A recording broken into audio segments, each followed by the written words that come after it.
السلام علیکم ورحمۃ اللہ وبرکاتہ۔ بسم اللہ الرحمن الرحیم۔ جن کو رب سے مانگنے کی عادت ہو وہ کبھی بھی خالی ہاتھ نہیں رہتے۔ اے اللہ، اگر میں لوگوں کو دکھ دوں تو مجھے طاقت دے کہ میں ان سے معذرت کر سکوں، اور اگر لوگ مجھے دکھ دے تو مجھے طاقت دے کہ میں ان کو معاف کر سکوں۔ اور یہ بات سمجھ لو کہ تمہارے مال اور تمہاری اولاد ایک آزمائش ہے۔ الفاظ تو سبھی سمجھ لیتے ہیں مگر دل کو چاہ اس ایک کی ہوتی ہے جو خاموشیاں سمجھ سکے۔ وہ اللہ ہی تو ہے جو دلوں کی خاموشیوں کو بھی سن لیتا ہے۔ سنا ہے کعبے پر پہلی نظر پڑتے ہی جو دعا مانگی جائے وہ قبول ہوتی ہیں۔ اے اللہ، ہمیں بھی وہ لمحہ نصیب کر دے۔ اور بے شک اللہ تمہیں تمہاری پسندیدہ چیز سے آزماتا ہے۔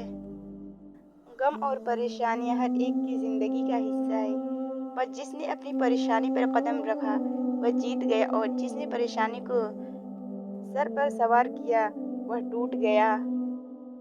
جنہوں نے آگے بڑھنا ہوتا ہے وہ کبھی حالات کا رونا نہیں روتے۔ اللہ کو بہت پسند ہے، اللہ کو بہت پسند ہے جب تم اس پر توکل کر کے تمام پریشانیاں بھول جاتے ہو، صبر کرتے ہو۔ یقین کرو وہ پھر نوازنے میں دیر نہیں کرتا۔ آغاز پر یقین مت کیجیے، حقیقی الفاظ آخر میں ادا کیے جاتے ہیں۔ قرآن: مجھے پکارو میں تمہاری دعائیں قبول کروں گا۔ تمہارے نفس کی تربیت کے لیے اتنا کافی ہے کہ تم ان چیزوں سے دوری اختیار کرو جو تمہیں دوسروں میں بری لگتی ہیں۔ تم بس قبولیت کا یقین رکھو، کیسے ملے گا یہ سوچنا تمہارا کام نہیں۔ میرے لیے تو یہ بھی اذیت کی بات تھی، تجھ کو بھی دل کا حال سنانا پڑا مجھے۔ محبت کا اصل حقدار تو تمہارا خدا ہے جو تمہیں 70 ماؤں سے بھی زیادہ چاہتا ہے۔ نماز: مرنا ہم سجدے میں چاہتے ہیں اور نماز ہم پڑھتے نہیں۔ اللہ پاک فرماتا ہے، تو میرا ہو کر تو دیکھ، میں سب کو تیرا نہ کر دوں تو کہنا۔ مقدر لکھنے والے کے پاس مقدر بدلنے کے بھی اختیار ہیں۔ نماز: قبروں میں ایسے لاتعداد لوگ دفن ہیں جنہوں نے کل سے نماز شروع کرنی تھی۔ امید: اللہ آزماتا ہے اپنے پسندیدہ بندے کو اس چیز سے جو اسے بہت پیاری ہوتی ہے تاکہ اس چیز کی طلب انسان کو اپنے رب سے ملوا دے اور وہ اسی سے امید رکھے۔ چھوڑ دیا ہے صفائی دینا اور منانا، جس کو ملنا ہے وہ ملے، بات کرنی ہے کرے ورنہ آگے بڑھے۔ بعض دفعہ خاموشی وجود پر نہیں دل میں اترتی ہے، پھر اسے زیادہ مکمل، خوبصورت اور بامعنی گفتگو کوئی اور چیز نہیں کر سکتی۔ خدا ہماری ان دعاؤں کو بھی سن لیتا ہے جن کو ہم الفاظ میں ڈھال نہیں پاتے۔ حضرت علی رضی اللہ عنہ نے فرمایا، صرف 2 لوگ مقدر والے ہوتے ہیں، ایک وہ جنہیں وفادار دوست ملتا ہے، اور دوسرا وہ جن کے ساتھ ماں کی دعائیں ہوتی ہیں۔ حضرت علی رضی اللہ عنہ نے فرمایا، تمہارے درد سے تمہارا رب واقف ہے، وہ چاہتا ہے تم صبر کرو تاکہ اور مضبوط ہو جاؤ۔ ہمیشہ خوش رہا کریں کیونکہ یہ بہترین انتقام ہے ان لوگوں سے جو آپ کو اداس دیکھنا چاہتے ہیں۔ بڑوں کے تجربے سے فائدہ اٹھائیں۔ اپنے بڑوں کے مشوروں پر عمل کرو، اس لیے نہیں کہ وہ ہمیشہ سچ بولتے ہیں بلکہ اس لیے کہ انہیں غلطیوں کا زیادہ تجربہ ہوتا ہے۔ یقین خالی دل کو بھر دیتا ہے، بے یقینی بھرے دل کو خالی کر دیتی ہے۔ خود کو ایسا بناؤ کہ جہاں تم ہو وہاں تمہیں سب پیار کریں، جہاں سے تم چلے جاؤ وہاں تمہیں سب یاد کریں، اور جہاں تم پہنچنے والے ہو وہاں سب تمہارا انتظار کریں۔ زندگی کسی کی بھی آسان نہیں ہوتی، زندگی کو آسان بنایا جاتا ہے پیار سے، خلوص سے، اپنائیت سے، اور سب سے بڑھ کر برداشت سے۔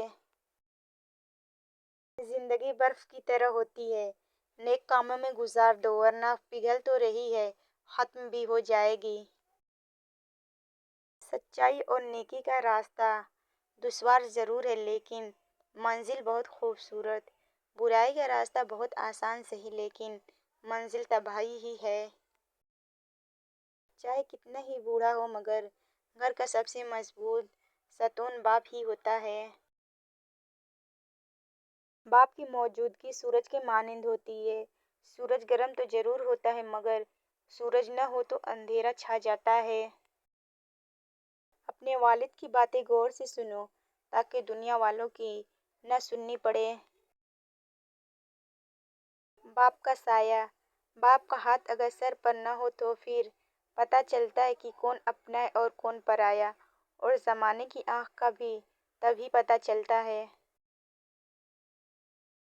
نہ گاڑی نہ بنگلہ نہ اور آرزو، اے اللہ پاک سلامت رہے ہر بیٹی کے لیے اس کے باپ کا بازو۔ باپ کی آنکھ سے گرنے والا ایک آنسو آپ کو تمام عمر رلا سکتا ہے، اس لیے احتیاط کیجیے۔ باپ امیر ہو یا غریب، اولاد کے لیے ان کا بادشاہ ہوتا ہے۔ ماں سب کی جگہ لے سکتی ہے پر ماں کی جگہ کوئی نہیں لے سکتا۔ ماں سے محبت کرو کیونکہ ماں کی پریشانی دیکھ کر اللہ نے صفا مروہ کو حج کا رکن بنا دیا۔ اے میرے رب، میرے والدین کو ان 70,000 لوگوں میں شامل کر دے جو بغیر حساب کے جنت میں داخل ہوں گے، آمین ثم آمین۔ دنیا میں سب سے زیادہ دولت اس کے پاس ہے جس کی ماں زندہ ہے۔ ہر مشکل آسان ہوتی ہے جب تک زندہ ماں ہوتی ہے۔ سخت راتوں میں بھی آسان سفر لگتا ہے، یہ میری ماں کی دعاؤں کا اثر لگتا ہے۔ جب بھی وقت ملے ماں باپ کے ساتھ بیٹھا کرو، یہ وقت گزر گیا تو پھر نہیں ملے گا۔ والدین اپنی اولاد کو سب کچھ سکھاتے ہیں سوائے اپنے بغیر جینے کے۔ اس دنیا میں کوئی بھی تمہیں ماں سے زیادہ پیار نہیں کر سکتا۔ مائیں تو چراغ ہوتی ہیں جن کے بغیر دل بجھ جاتے ہیں۔ جن کی مائیں زندہ ہیں اللہ ان کی لمبی عمر کرے، جن کی مائیں بیمار ہیں اللہ انہیں صحت دے، جن مسلمانوں کی مائیں فوت ہو چکی ہیں اللہ انہیں جنت میں جگہ دے، آمین۔ ایک ماں ہی تو ہوتی ہے جو اپنا درد بھول کر اولاد کے درد پر مرہم رکھتی ہے۔ عید کے دن قبرستان کا چکر لگا لینا، وہاں وہ لوگ دفن ہیں جن کی تم عید ہوا کرتے تھے۔ ماں کی دعا وقت تو کیا نصیب بھی بدل دیتی ہے۔ ماں موت سے نہیں ڈرتی، اسے مرتے وقت ڈر ہوتا ہے کہ اس دنیا میں اس کے بچوں کو اس جتنا پیار کوئی نہیں کرے گا۔ ماں کے بغیر کوئی گھر میں رکھی ہوئی چیز نہیں ملتی اور تم سکون ڈھونڈ رہے ہو۔ گھر میں ماں کی آواز بھی اللہ کی ایک نعمت ہے ورنہ تو نہ جانے کتنے گھرانے ان نعمتوں سے محروم ہیں۔ انسان کتنا بھی بڑا ہو جائے ماں کی ضرورت ہمیشہ رہتی ہے۔ باپ وہ واحد شخص ہے جو چاہتا ہے کہ آپ زندگی میں اس سے بھی زیادہ کامیاب ہوں۔ سارے رشتوں کو نبھا کر دیکھ لیا، ماں باپ کے سوا کوئی اپنا نہیں ہوتا۔ باپ کا ہاتھ پکڑنا سیکھو، زندگی بھر کسی کے پاؤں پکڑنے کی نوبت نہیں آئے گی۔ ان کے ہونے سے بخت ہوتے ہیں، باپ گھر کے درخت ہوتے ہیں۔ بیٹیوں کی امیدوں پر فقط باپ کو پورا اترتا ہے، یہ کسی اور کے بس کی بات نہیں ہے۔ میں نے کہا بابا جانی، میں اگر زندگی کی جنگ ہار گئی تو سر پر ہاتھ رکھ کر کہنے لگے، میرا بیٹا، جن بیٹیوں کے تعلق اللہ سے مضبوط ہوتے ہیں وہ کبھی بھی زندگی کی کوئی جنگ نہیں ہار سکتے۔ باپ کی محبت چٹان سے زیادہ مضبوط اور پھول سے زیادہ خوشبودار ہوتی ہے۔ باپ، زندگی میں بادشاہی پیسے سے نہیں بلکہ باپ کے سائے سے ملتی ہے۔ والد، وہ عظیم ہستی ہے جس کے پسینے کی ایک بوند کا بدلہ بھی اولاد چکا نہیں سکتی۔ دنیا کی خوبصورت ترین چھت باپ ہے۔ باپ وہ ہستی ہے جس کے جوتے سے بھی بیٹی کو محبت ہوتی ہے۔ باپ کی دولت نہیں، سایہ ہی کافی ہوتا ہے۔ جو باپ کی قدر کرتا ہے وہ کبھی غریب نہیں ہوتا، اور جو ماں کی قدر کرتا ہے وہ کبھی بد نصیب نہیں ہوتا۔ سخت راتوں میں بھی آسان سفر لگتا ہے، یہ میری ماں کی دعاؤں کا اثر لگتا ہے۔